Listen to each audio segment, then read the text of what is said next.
जय हिंद दोस्तों, नमस्कार। बात कर लेते हैं आज के दिन भर की सारी बड़ी खबरों की, जहां सबसे पहले आपको बताएंगे उधर अमेरिका ने नेतन्याहू के कहने के बावजूद भी तुर्की पर से बैन हटाने की बात कह दी। जो सबसे बड़ा झटका नेतन्याहू यानी इजराइल को तो होगा ही होगा दोस्तों, वहीं सबसे बड़ा खतरा भारत के लिए भी खड़ा कर दिया अमेरिका ने। जिसके बाद दोस्तों बताएंगे कैसे नेतन्याहू को बड़े अच्छे से मालूम है कि भारत ही वो देश है जो इस डील के बाद, जो इस समझौते के बाद सबसे नाराज होगा। अब ऐसे में अमेरिका से तनाव के बीच नेतन्याहू ने भारत को लेकर बड़ा बयान दे दिया दोस्तों, बताएंगे। अब इजराइल ने भारत को लेकर नए गठबंधन पर कर दिया खास ऐलान। उधर तुर्की को लेकर ट्रंप दे रहे ढील, तो इधर इजराइल साधने लगा भारत को दोस्तों। उधर आपको बताएंगे बड़ी खबर, भारत को तेल बेचकर रशिया ने बढ़ाया बैंक बैलेंस। कैसे दोस्ती से ज्यादा मुनाफे पर कर रहा रशिया फोकस, कैसे तेल के लिए दोस्ती गया तेल लेने, क्या है रशिया की अब नई पॉलिसी और कैसे पाकिस्तान के साथ बढ़ा रहा है रिश्ता। तो वहीं चौंकाने वाली खबर आपको बताएंगे, भारत को यूरेनियम दे रहा ऑस्ट्रेलिया, तो खालिस्तानियों को लगी तगड़ी मिर्ची। इन खालिस्तानियों की ऑस्ट्रेलिया में बातें सुनकर आप भी चौंक जाएंगे दोस्तों। उधर आपको बताएंगे इतना ही नहीं, संबित पात्रा ने आखिर क्यों याद दिलाई 16 साल पुरानी घटना कांग्रेस को, जब उसने कहा था कि ऑस्ट्रेलिया ने भारत को यूरेनियम बेचने से साफ इनकार किया था। उधर आपको बताएंगे क्या पाकिस्तान को धक्के मारकर निकालेगा यूरोप, क्या है जानकारी। एक से एक बेहतरीन से बेहतरीन अपडेट आपको बताएंगे, बस आप वीडियो के अंत तक बने रहिएगा। और खबरों में आगे बढ़ने से पहले मानते हैं कि भारत को भी वही रिश्ता रखना चाहिए जैसे को तैसा वाला, जो जैसा भारत के साथ रिश्ता रखेगा भारत को भी सेम रिश्ता रखना चाहिए और कोई भी दया भाव नहीं दिखाना चाहिए। वो समय अब चला गया दया भाव वाला, अब कड़े के साथ कड़ा और नरम के साथ नरम रहना पड़ेगा। तो इस वीडियो को लाइक करके, चैनल को सब्सक्राइब करके, बेल आइकन दबा के कमेंट में जय हिंद बिल्कुल कहिएगा दोस्तों। बात करते हैं पहली सबसे बड़ी और चौंका देने वाली खबर की, जहां तुर्की पर बैन हटाने वाले फैसले पर विचार करने वाले बयान के बाद कितना बड़ा झटका इजराइल को लगा है दोस्तों। नेतन्याहू के इस बयान से ही समझा जा सकता है। इजराइल के प्रधानमंत्री बेंजामिन नेतन्याहू ने कहा है कि उनका देश अमेरिका के अलावा दुनिया की अन्य प्रमुख ताकतों के साथ अब नए रणनीतिक गठबंधन विकसित करने पर काम करेगा। उन्होंने भारत को एक महत्वपूर्ण साझेदार बताते हुए कहा है कि इजराइल इस समय नई साझेदारियों को मजबूत करने की दिशा में एक्टिव है, सक्रिय है। एक इंटरव्यू में नेतन्याहू ने कहा कि बदलते वैश्विक हालात में नए सहयोगी देशों के साथ संबंध मजबूत करना बहुत ज्यादा जरूरी है। उन्होंने कहा कि आपको नए गठबंधन बनाने और नए रिश्ते विकसित करने ही होंगे। मैं अभी भारत के साथ यही कर रहा हूं। नेतन्याहू की यह टिप्पणी ऐसे समय में आई है दोस्तों जब अमेरिका और ईरान के बीच वार्ता और तथा संभावित समझौते को लेकर इजराइल के कुछ नेताओं ने चिंता जताई। साथ में तुर्की को F-35 मुहैया करवाने को लेकर भी इजराइल ने मना किया था। नेतन्याहू ने चेतावनी दी थी कि ऐसा बिल्कुल भी ना करे अमेरिका, लेकिन उसके बाद भी ट्रंप ने कहा कि हम इस पर विचार करेंगे। जिसके बाद इजराइल के पीएम नेतन्याहू काफी ज्यादा आग बबूला होते दिखाई दिए हैं दोस्तों, और अब भारत के साथ नए रिश्ते विकसित करते दिखाई दे रहे हैं। उनके इस बयान ने बता दिया है कि अमेरिका के साथ तनाव बढ़ता जा रहा है नेतन्याहू का, और अब वो भारत को पूरा साधने का प्रयास कर रहे हैं दोस्तों। इजराइल के मुताबिक इसका उद्देश्य उन देशों के बीच सहयोग बढ़ाना है जो क्षेत्र में उग्रवाद और आतंकवाद जैसी चुनौतियों का मिलकर सामना करना चाहते हैं। कुछ मीडिया रिपोर्टों में पाकिस्तान की ओर से मुस्लिम देशों के एक संभावित सुरक्षा समूह, जिसे अनौपचारिक रूप से इस्लामिक नाटो कहा जाता है, का उल्लेख किया गया है। हालांकि ऐसे किसी औपचारिक सैन्य गठबंधन की आधिकारिक पुष्टि नहीं हुई है। नेतन्याहू के बयान को इन क्षेत्रीय भू राजनीतिक चर्चाओं के संदर्भ में देखा जा रहा है। तो वहीं आपको बता दें दोस्तों, जहां एक तरफ इजराइल लगातार भारत के साथ संबंध बढ़ाने का प्रयास कर रहा है अमेरिका से खफा होने के बाद, तो वहीं कैसे भारत को तेल बेचकर रूस जो है वो अपना बैंक बैलेंस बढ़ा रहा है दोस्तों। दोस्ती से ज्यादा मुनाफे पर फोकस कर रहा है रशिया, बता दें। अमेरिका की लगातार रोक टोक और चेतावनियों के बावजूद भारत ने मई 2026 में रूस से रिकॉर्ड मात्रा में कच्चा तेल खरीदा। हालांकि इस बार रशिया ने भारत को पहले की तरह डिस्काउंट नहीं दिया। जी हां, ये गौर करने वाली बात है दोस्तों, नोट करने वाली बात है। इसके उलट रशिया ने अपने तेल के लिए ज्यादा कीमत वसूली है। सरकारी आंकड़ों के मुताबिक मई 2026 में भारत के कुल कच्चे तेल आयात में रूस की हिस्सेदारी 40% से अधिक रही है, जो लगभग 2 वर्षों में सबसे ज्यादा है। रिपोर्ट के अनुसार भारत ने मई 2026 में कुल 218.2 लाख टन कच्चे तेल का आयात किया। इसमें सबसे बड़ी हिस्सेदारी रूस की रही है। खास बात यह है कि रूस से बड़ी मात्रा में तेल खरीदने के बावजूद भारत को ये तेल अन्य कई देशों की तुलना में महंगा पड़ा। अमेरिका और संयुक्त अरब अमीरात यूएई जैसे कुछ देशों ने भारत को औसत कीमत से कम दर पर तेल उपलब्ध कराया। रूस की तरफ से ज्यादा कीमत वसूलने के पीछे कई कारण हो सकते हैं। हाल के महीनों में यूक्रेन के हमलों से रशिया के तेल प्रोडक्शन पर असर पड़ा है। रूस के कुछ हिस्सों में फ्यूल की कमी की खबरें भी सामने आई हैं। हालांकि मई 2026 2024 में हालात कुछ अलग थे और उस समय रशिया से तेल की सप्लाई सामान्य रूप से जारी थी। द हिंदू की रिपोर्ट के मुताबिक भारत ने अप्रैल 2026 के बाद ईरान और वेनेजुएला से भी तेल खरीदना शुरू किया। मई 2026 में इन दोनों देशों से भी भारत ने कच्चे तेल का आयात किया। इसके बावजूद रूस भारत का सबसे बड़ा तेल आपूर्तिकर्ता बना रहा। रशिया ने कैसे भारत को लुभाने का प्रयास किया दोस्तों? यूक्रेन युद्ध शुरू होने के बाद रशिया ने भारत को भारी छूट पर तेल बेचना शुरू किया था। इसी वजह से भारत ने रूस से बड़ी मात्रा में तेल खरीदना शुरू किया, लेकिन अब स्थिति बदलती दिखाई दे रही है। सरकारी आंकड़ों से पता चलता है कि भारत रूस से पहले से अधिक तेल खरीद रहा है, लेकिन इसके लिए ज्यादा कीमत चुका रहा है। यानी जब रशिया की हालत खराब थी यूक्रेन युद्ध को लेकर, तब भारत ने उसका साथ दिया। तब तो उसने ऑफर देकर के तेल बेचना शुरू किया भारत को कि भैया तेल ले लो, हमारा ऑफर दे रहे हैं। और जब अमेरिका ने प्रतिबंध लगाया, उसके बाद अमेरिका ने कहा चलो अब आप तेल खरीद सकते हो, तो रशिया ने ऑफर ही हटा दिया। चलो इस बात को भी मान लेते हैं दोस्तों कि भारत को तेल खरीदने की नीड थी, इसीलिए भारत ने रशिया से तेल खरीदा, चाहे उच्च दाम पर ही खरीदा हो। लेकिन दूसरा रवैया पाकिस्तान को लेकर जो रशिया का देखने को मिला है दोस्तों, वो भी कहीं ना कहीं भारत के लिए एक्सेप्टेबल नहीं है।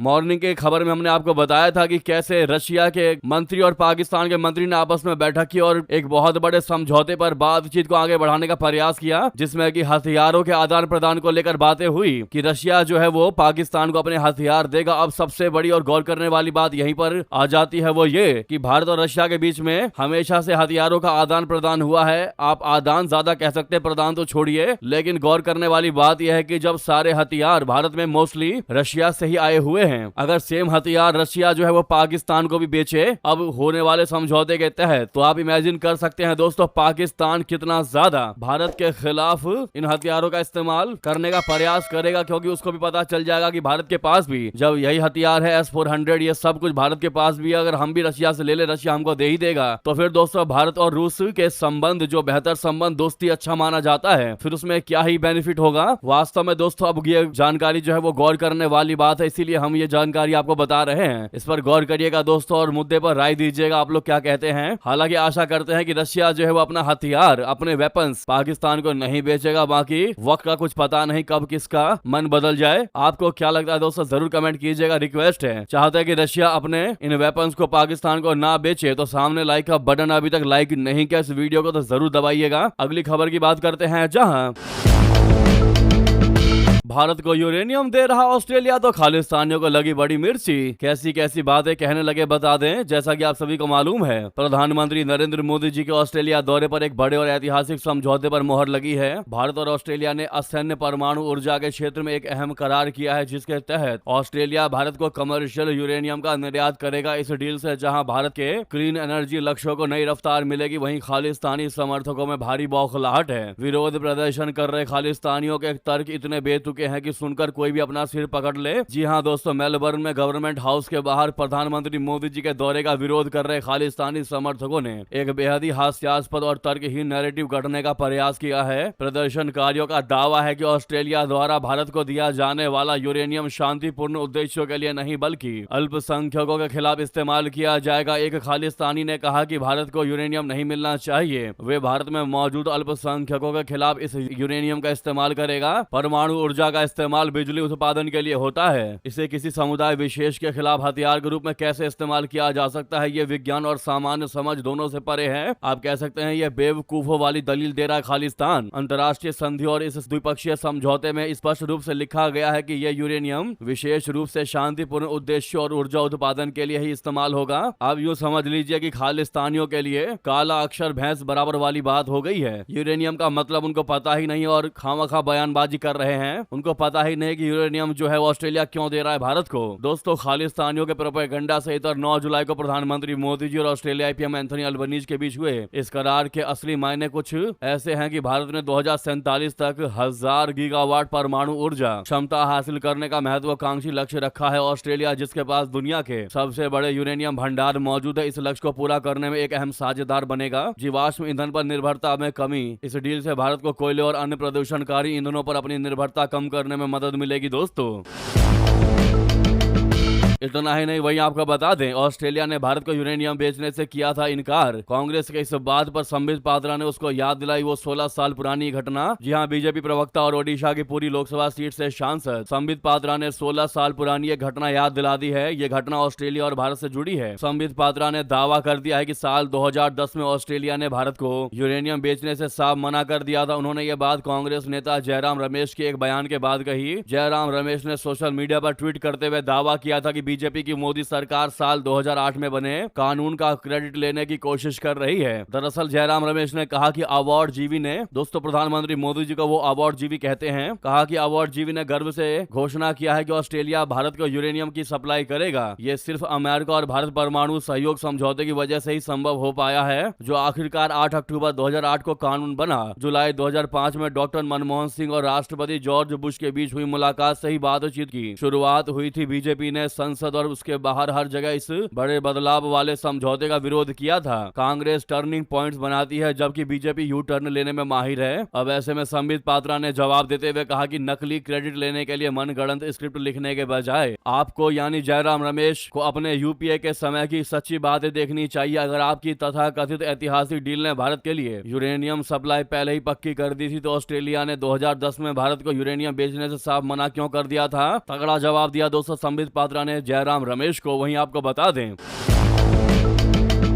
भारत में रह रही शेख हसीना का बहुत बड़ा ऐलान। कहा दिसंबर में एट एनी कॉस्ट लौटूंगी बांग्लादेश, अपने देश। वहां चाहे मुझे फांसी दे दे, मार दे, कुछ भी करे, लेकिन मैं दिसंबर में बांग्लादेश लौट कर ही रहूंगी। जी हां दोस्तों, बांग्लादेश की पूर्व प्रधानमंत्री शेख हसीना ने बड़ा ऐलान करते हुए कह दिया है कि वो दिसंबर 2026 में भारत से बांग्लादेश लौटेंगी और वहां की अदालत के सामने आत्मसमर्पण करेंगी। मौत की सजा सुनाए जाने के बावजूद हसीना ने कहा कि उन्हें अपनी जान का खतरा है, लेकिन वो अपने देश लौटने का फैसला नहीं बदलेंगी। रॉयटर्स को दिए करीब 1 घंटे के टेलीफोनिक इंटरव्यू में 78 वर्षीय हसीना ने कहा कि उनके साथ अवामी लीग के कई वरिष्ठ नेता भी बांग्लादेश लौटेंगे और न्यायिक प्रक्रिया का सामना करेंगे। शेख हसीना 5 अगस्त 2024 को बांग्लादेश में भड़की भीषण तख्तापलट और हिंसक छात्र आंदोलन के बाद देश छोड़कर भारत आ गई थी, जिसके बाद भारत ने उनको शरण दी। इसके बाद नवंबर 2025 में बांग्लादेश के इंटरनेशनल क्राइम्स ट्रिब्यूनल बोले तो आईसीटी ने 2024 के विरोध प्रदर्शनों के दौरान हुए दमन और मौतों के मामले में शेख हसीना को उनकी गैर मौजूदगी में ही मौत की सजा सुना दी थी। हालांकि हसीना इन सभी आरोपों को सिरे से खारिज करती रही है। उनका यह बयान अब ऐसे समय में आया है जब ढाका लगातार भारत से उनके प्रत्यर्पण की मांग कर रहा है। हसीना का कहना है कि मौत की सजा के बावजूद वो लौटेंगी। हसीना ने राइटर से कहा कि जब मैं वापस लौटूंगी तो वो लोग मुझे गिरफ्तार कर लेंगे, यहाँ तक कि वे मेरी हत्या भी करा सकते हैं, लेकिन फिर भी मुझे जाना ही होगा। मेरी पार्टी के नेताओं और कार्यकर्ताओं पर इस वक्त बांग्लादेश में भयानक अत्याचार और दमन किया जा रहा है। अगर मुझे मौत आनी ही है तो मैं चाहती हूँ कि वो मेरी अपनी मिट्टी पर आए, जहां मेरे माता पिता दफन है और जहां उनका खून बहा था। दोस्तों दिसंबर में बांग्लादेश जाएंगी शेख हसीना। इन्होंने अब प्रण ले लिया है। आपको बता दें कि 663 मुकदमे उनके खिलाफ जो है वो इंतजार कर रहे हैं। कितनी होगी, क्या होगी सजा, ये तो वहां पहुंचने के बाद ही पता चलेगा, लेकिन बड़े ही संगीन और गंभीर मामले उनके खिलाफ उनका इंतजार कर रहे हैं। दोस्तों ये कहना है बांग्लादेश की सरकार का। आपको क्या लगता है, क्या दिसंबर या यूं कहे कि बांग्लादेश वापस लौटना उनके लिए सही है? क्या है आपकी राय दोस्तों? नेक्स्ट खबर बता दें। दुनिया को जब लाश दिखती है तभी बात करती है। जी हां, भारतीय कैप्टन का हॉर्मुज में अमेरिकी हमले पर छलका दर्द। दोस्तों ईरान युद्ध शुरू होने के बाद से हॉर्मुज स्ट्रेट और ओमान की खाड़ी में कम से कम 14 नाविक मारे गए हैं, जिनमें 7 भारतीय हैं। जून महीने में भारतीय नाविकों पर हमले की घटना ने तब दुनिया को झकझोर दिया जब पलाऊ के झंडे वाले टैंकर MT सेटेबोलो पर सवार 3 भारतीय क्रू सदस्य अमेरिकी मिसाइल हमले में मारे गए। ईरान और अमेरिका आपसी झगड़े में दुनिया के जहाजों को निशाना बना रहे हैं, उन पर हमले कर रहे हैं और ऐसा लग रहा है कि इन दोनों को नियम कानून से कोई मतलब ही नहीं है। MT सेटेबेलो जहाज पर मारे गए लोगों की पहचान chief engineer Patnala Suresh fitter, Shivanand Chaurasia और कैडेट आदित्य शर्मा के तौर पर हुई है। तो वहीं आपको बता दें यूरोपीय संसद ने पाकिस्तान में अल्पसंख्यक लड़कियों के अपहरण और जबरन धर्म परिवर्तन के खिलाफ पास किया प्रस्ताव। दोस्तों बड़ी खबर, यूरोपीय संसद ने पाकिस्तान में धार्मिक अल्पसंख्यकों की कम उम्र की लड़कियों के अपहरण, जबरदस्ती धर्म बदलने और बाल विवाह की कड़ी आलोचना की है। यूरोपीय संसद में एक प्रस्ताव पास किया गया और इस तरह के गलत कामों के बड़े पैटर्न पर चिंता जताई गई। यूरोपीय संसद के अनुसार प्रस्ताव में खास तौर पर मारिया शहबाज के मामले पर जोर दिया गया, जो एक 13 साल की पाकिस्तानी ईसाई लड़की थी। मारिया का मार्च 2026 में अपहरण कर इस्लाम में धर्म परिवर्तन कर दिया गया। इसके बाद जबरदस्ती उसका अपहरण करने वाले शख्स से ही उसकी शादी करवा दी गई। ऐसे में यूरोपीय पार्लियामेंट के सदस्यों यानी MEP ने उसके कानूनी रिप्रेजेंटेशन, परिवार तक पहुंच और साइकोलॉजिकल समर्थन सुनिश्चित करने पर जोर दिया। 2025 के UN के आंकड़ों का हवाला देते हुए प्रस्ताव में कहा गया है कि पाकिस्तान में शादी के जरिए जबरदस्ती धर्म बदलने से प्रभावित महिलाओं और लड़कियों में से लगभग 75% हिंदू और 25% ईसाई थी। यूरोपीय पार्लियामेंट ने कहा कि MEP उसे कानूनी मदद, उसके परिवार और साइकोलॉजिकल सपोर्ट देने की मांग कर रहे हैं। वे धार्मिक माइनॉरिटी से जुड़े कम उम्र की लड़कियों के साथ इस तरह के गलत कामों की निंदा करते हैं। अंतर्राष्ट्रीय लेवल पर अब पाकिस्तान दोस्तों एक्सपोज होता दिखाई दे रहा है। क्या इस मुद्दे पर आपकी राय? तो वहीं अंतिम खबर की बात कर लेते हैं, जहां बांकीपुर उपचुनाव से बड़ी खबर, बीजेपी से अब नीरज सिन्हा उम्मीदवार। अभिषेक के पीछे हटने के बाद ऐलान। दोस्तों, भारतीय जनता पार्टी ने बिहार की बांकीपुर विधानसभा उपचुनाव के लिए नया उम्मीदवार घोषित कर दिया है। पार्टी ने नीरज कुमार सिन्हा को प्रत्याशी बनाया है। इससे पहले घोषित उम्मीदवार अभिषेक कुमार सिन्हा बंटी ने पारिवारिक कारणों का हवाला देते हुए अपना नामांकन वापस ले लिया था। उनके नाम वापस लेने के बाद बीजेपी ने तुरंत उम्मीदवार बदलने का फैसला किया। अब नीरज कुमार सिन्हा बांकीपुर विधानसभा सीट पर बीजेपी से चुनाव लड़ेंगे। पार्टी की ओर से नए उम्मीदवार की घोषणा के साथ ही इस सीट पर चुनावी मुकाबला और दिलचस्प हो गया है। वहीं दोस्तों रिक्वेस्ट है, जहां पर भी आपका ग्रुप हो व्हाट्सएप, फेसबुक, एक्स पर वीडियो को शेयर करना बिल्कुल मत भूलिएगा। लगे हाथ तो वीडियो को लाइक करके इस चैनल को सब्सक्राइब करके बेल आइकन दबा के कमेंट में जय हिंद कह दीजिएगा। मिलते हैं आपसे अगली बड़ी खबर में। यहां तक बने रहने के लिए आप सभी का बहुत बहुत धन्यवाद, बहुत बहुत आभार। जय हिंद, जय भारत।